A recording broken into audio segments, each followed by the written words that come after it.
Salam sejahtera dan salam Malaysia Madani.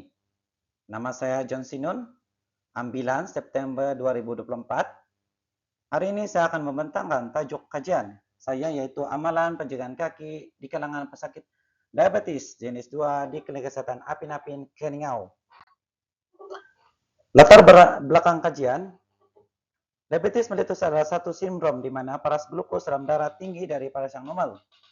Menurut Tete et al. 2024, ini berlaku disebabkan pengeluaran hormon insulin sedikit atau kurang atau kedua-duanya sekali. Mengikut tinjauan Kebangsaan Kesehatan dan Mobility NHMS pada tahun 2003, sebanyak 15,6% atau 1 daripada 6 orang dewasa di Malaysia mengidap diabetes mellitus. Pengenalan, di Malaysia ratusan pesakit ulcer kaki diabetik kekal masing-masing pada 1,02% dan 1,00% pada tahun 2022 dan 2023. Begitu juga dengan ratusan pesakit yang mengalami komplikasi amputasi kekal pada 0,6% dan 0,61%. Ini adalah laporan NDR 2023. Menurut BAS, SE et al. 2024, pengawalan dan pencegahan diabetic foot ulcer dari segi amalan penjagaan kaki sebenarnya amat penting bagi mengurangkan risiko morbidity dan mortality pesakit diabetes. Kajian ini bertujuan untuk menilai dan mengenal pasti amalan penjagaan kaki oleh pesakit diabetes jenis 2 yang dirawat di Klinik Kesehatan Apin Apin, Keningau. Pernyataan masalah.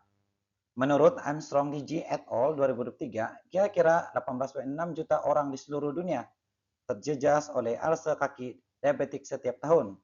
Menurut Nair HKR et al. 2022, model Markov telah digunakan untuk menganggarkan beban keuangan pesakit diabetes foot ulcer di Malaysia, yaitu jumlah kos setiap setahun adalah RM5.981 di hospital kerajaan dan RM8.581 di hospital swasta. Dan ini adalah objektif kajian.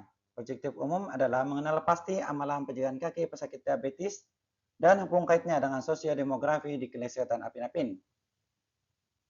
Objektif spesifik yang pertama adalah untuk mengenal pasti amalan penjagaan kaki dalam kalangan pesakit diabetes di Klinik Kesehatan Apin Apin.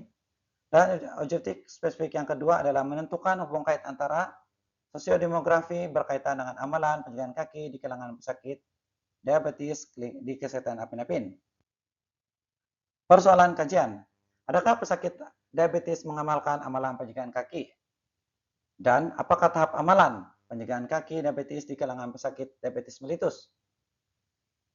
Dan adakah terdapat hubung kait antara data sosiodemografi dengan amalan penjagaan kaki diabetes di kalangan pesakit diabetes mellitus jenis 2 di Klinik Kesehatan Apin Apin? Dan ini adalah hipotesis kajian. Yang pertama adalah hipotesis nol, yaitu tidak terdapat hubung kait antara amalan penjagaan kaki di kalangan pesakit diabetes dengan data sosiodemografi. Yang kedua adalah hipotesis alternatif, yaitu terdapat hubung kait antara amalan penjagaan kaki di kalangan pesakit diabetes dengan data sosiodemografi. Dan ini adalah tinjauan literatur yang meliputi amalan penjagaan kaki di kalangan pesakit diabetes. Menurut Abu et al. 2021, kira-kira 2/3 pesakit diabetes mempunyai pemahaman yang baik tentang prosedur penjagaan kaki yang betul. Ini hasil kajian di Hospital Rujukan DC di Ethiopia, Timur Laut.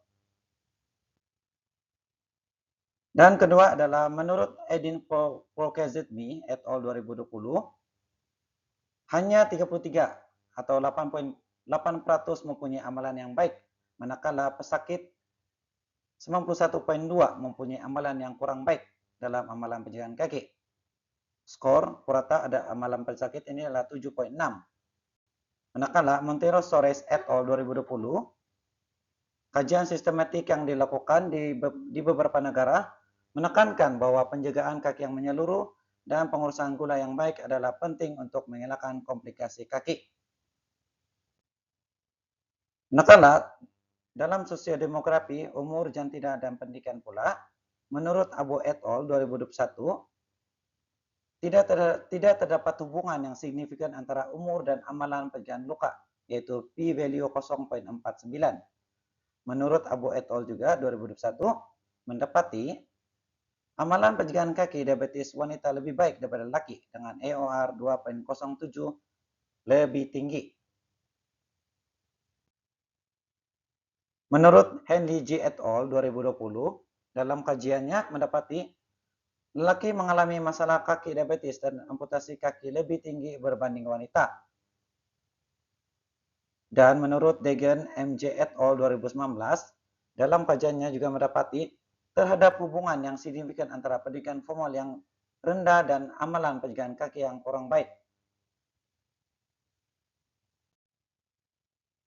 Dan menurut Taiyo M.E. et al. 2021, mendapati bahwa sebagian besar peserta kajian telah tamat pengajaran menengah. Faktor ini menunjukkan terdapat kebanyakan peserta mempunyai amalan pencegahan kaki dengan baik. Kajian ini mendapati bahwa terdapat hubungan yang ketara antara pengetahuan dan tahap pendidikan, yaitu p-value 0,042.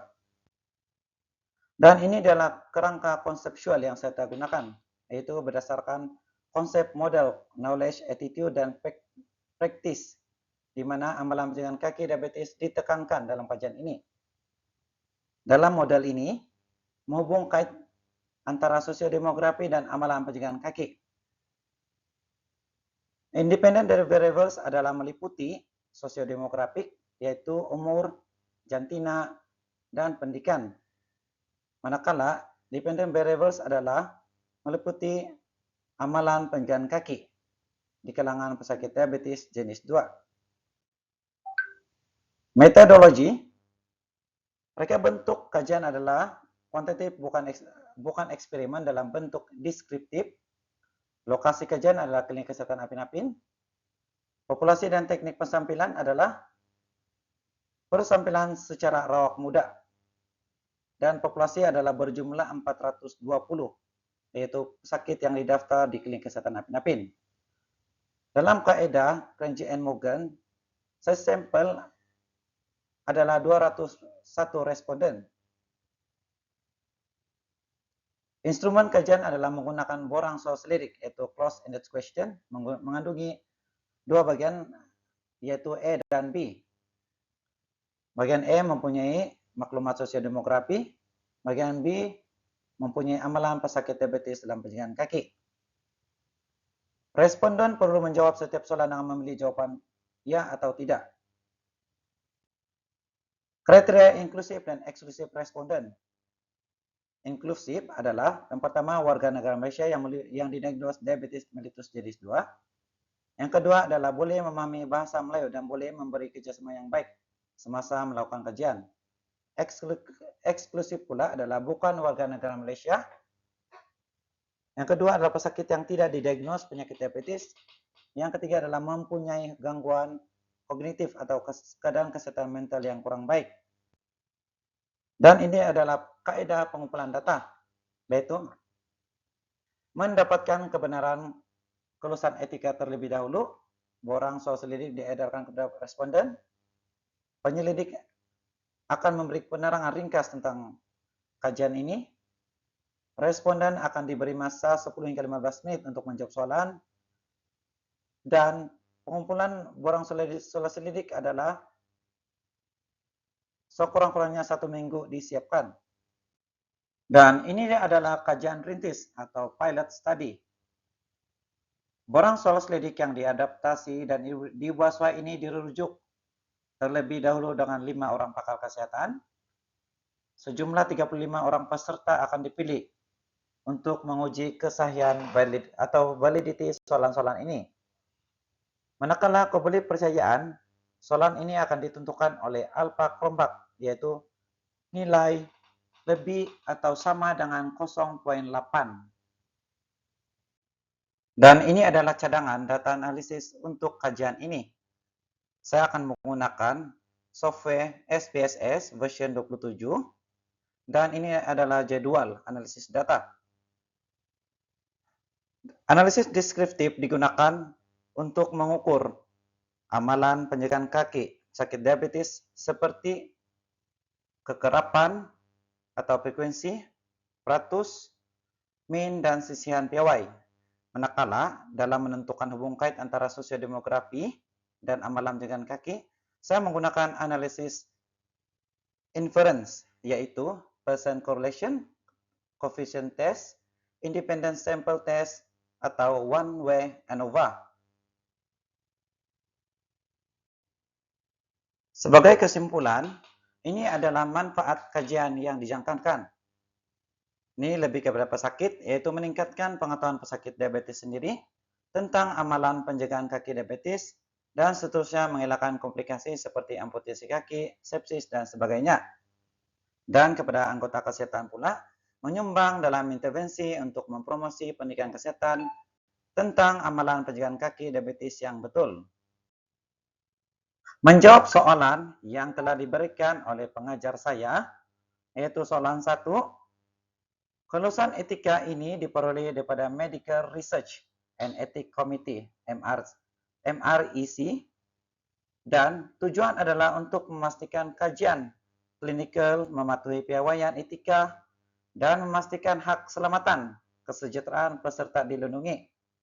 Borang persetujuan yang diberikan setiap peserta digunakan sebagai data kajian. Data pribadi responden ini dilindungi dan dirahasiakan.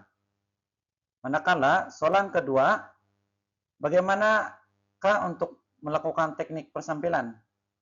Teknik persampilan yang saya telah pilih adalah teknik persampilan secara rawak muda, di mana setiap subjek dalam populasi mempunyai peluang yang sama untuk dipilih sebagai sampel. Dan kaedah yang digunakan adalah menggunakan jadwal Cranji and Morgan untuk menentukan size sampel. Ini adalah jadwal Cranji and Morgan 1970. Jadwal ini menunjukkan populasi adalah 420 orang, yaitu jumlah pesakit yang telah didaftar di klinik kesehatan Apin-Apin. Dan dalam jadwal ini, sampel yang dipilih adalah 201 orang responden. Ini adalah senarai rujukan saya yang telah saya gunakan dalam kajian ini. Sekian pembantangan saya dan saya ucapkan sekian dan terima kasih.